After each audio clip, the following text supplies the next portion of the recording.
Every year, the world wastes over 1 billion tons of food. Sounds depressing, right? But what if that waste could power the farms of tomorrow?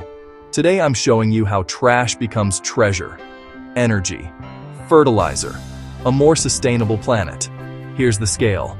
More than 1.3 billion tons of food are wasted globally each year, enough to feed 2 billion people.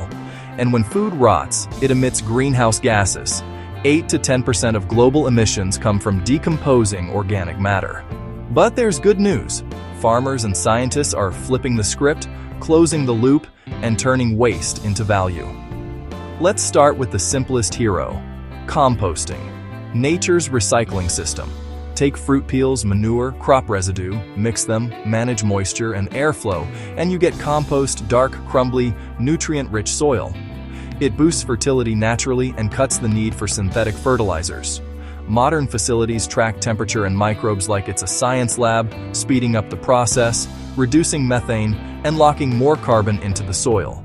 Healthier soil, healthier crops. Now the power move, biogas. Through anaerobic digestion, bacteria eat organic waste and release methane. Captured safely, it becomes a clean energy source. Power farm machinery, heat greenhouses, or generate electricity for homes. Countries like Germany, India, and Kenya are already running digesters on food scraps and manure, slashing energy bills and emissions at the same time. It's basically turning yesterday's lunch into tomorrow's power. But not all food waste should become gas. If it's safe and uncontaminated, it can feed animals instead of landfills. Breweries send spent grain to cattle. Juice factories turn fruit pulp into feed for pigs and poultry. It's cost-effective, nutrient-dense, and it cuts disposal waste dramatically. Sorting at the source is key. Clean streams mean better feed and fewer headaches. Put it all together, and you get circular agriculture. This model treats every output as an input. Crop waste becomes compost. Animal waste becomes biogas. Digestate, the leftover from biogas, goes back to the fields as fertilizer.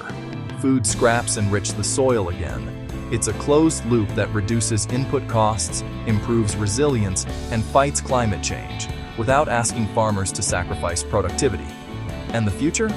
Zero-waste farms are moving from prototype to reality. Biochar turns crop residues into stable soil carbon that holds water and nutrients for years.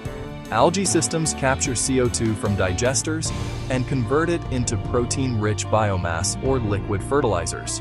On-site treatment cleans wastewater for irrigation, recovering nutrients along the way. Pair that with solar on barn roofs and smart sensors in the soil, and you get farms that produce more with less waste, less emissions, less cost. Here's the mindset shift. Waste isn't a problem to hide. It's a resource to design for. Cities can collect food scraps, supermarkets can partner with farms, restaurants can separate organics, households can compost or use community drop-offs. Every step keeps nutrients cycling and methane out of the air. So the next time you see a compost bin, a digester tank, or a bag of spent grain heading to a farm, remember, this is food powering food. From waste to wealth, from scraps to soil, gas, and growth. This isn't science fiction, it's the next era of agriculture, and it's already here. Let's make sure it scales.